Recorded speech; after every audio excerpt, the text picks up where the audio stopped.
Yeah, so there you go. What a scene it was yesterday. The World Cup has begun. The feast of football is kicked off, and Russia are about now smiling. Well, let's get to Toyin Ibitoye. He's with the Super Eagles. Let's see. Let's get a sense of what's happening today and what to expect. Good morning, Toyin. What's happening in the camp today? Good morning, Chamberlain. Our first game will be tomorrow against Croatia. Today is going to be a very busy day for us. We have a number of official engagements. We will have an official press conference at 5 p.m. local time. We will be having our official training from 5:30, which will be for about 1 hour. Of course, we will expect that today we are able to put finishing touches to our tactical plan and the strategy for the game tomorrow. Well, the coach said he wasn't going to release the team list yet. As such, yesterday, they said he will keep it close to his chest. He's still doing that, isn't he? Of course, he wants to probably see up to the very last moment whatever the situations would be with the players. It's always difficult to name your squad many days before a game because you can't. There are no guarantees. Anything can happen. There could be knocks. There could be loss of form. We don't pray for any of such. So it's always the best thing for the coach to keep it as close to his chest as possible until the very last moment. Okay, so we're amongst the players. Mikel's already talking about a statement he was quoted as saying, he says tactics will determine that game tomorrow. Is it possible for us to understand what exactly he's talking about? Yeah, it's pretty obvious. At this stage in the World Cup, you are probably going to be seeing teams of equal strength, teams with talented players on both sides.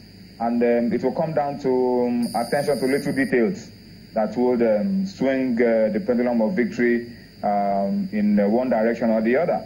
And that usually will come from whatever the coach is able to produce from the bench.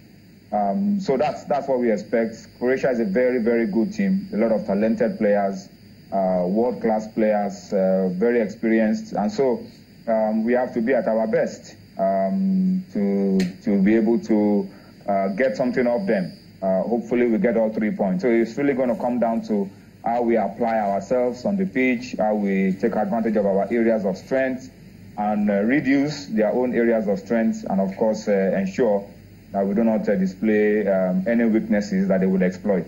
I was going to ask you what are areas of strength, but let's not go there. The conversation around is that Nigeria's team is, on the average, the youngest team at the World Cup. Do you think that might be a challenge? I mean, the age there, or would it be like an inspiration for them to soar? Yeah, it's confirmed that we have the youngest squad at the World Cup. I think about 25.4, the average age of our team.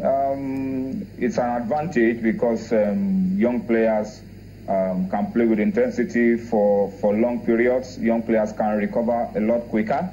And the World Cup is a tournament where you will have to play high-profile, high-intensity games, one every 4 or 5 days. So you will need a lot of recovery, and that you can get with a lot of young players. So that's an advantage.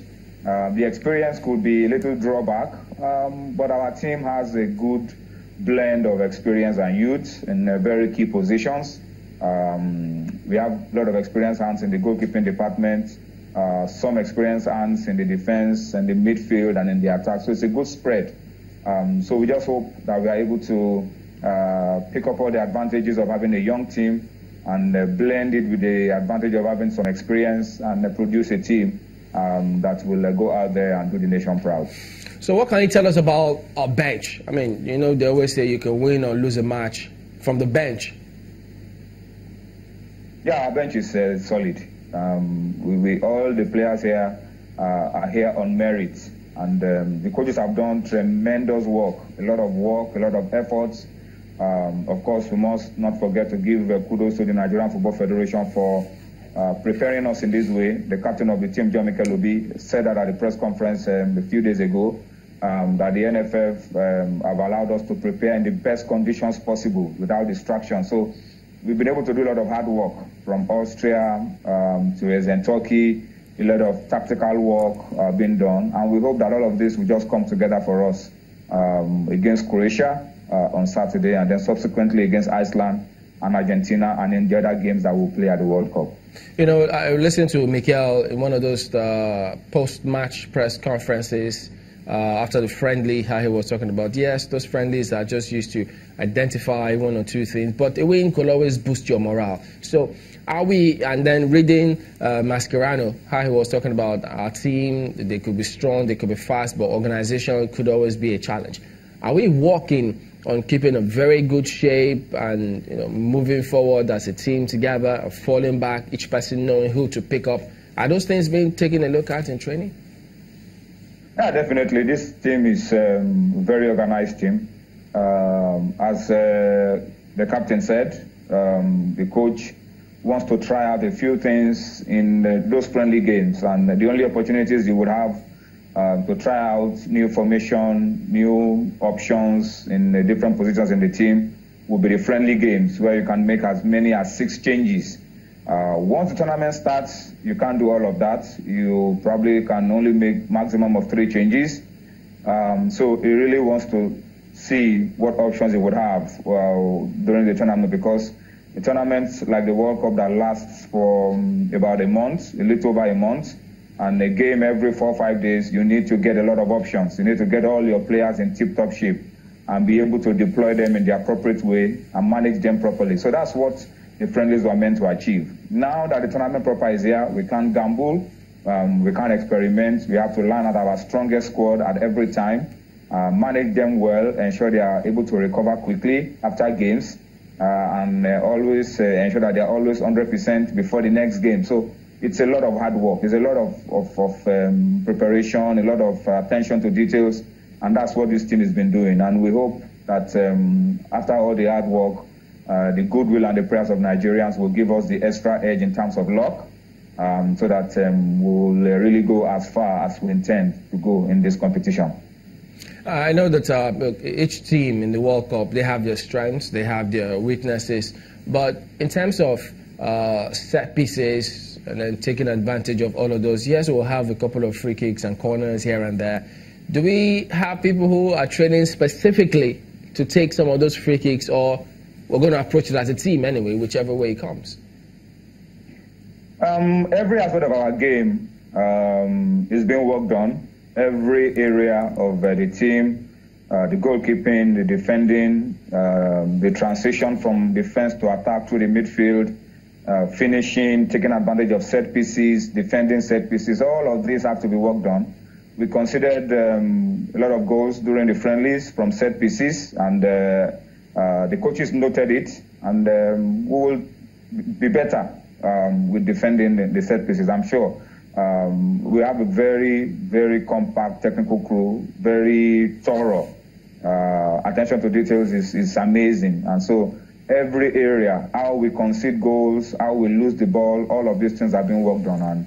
And the coaches know exactly what to do to plug those holes and present a team that will do better during the World Cup games. You know, it's good to hear you say that, Mikel.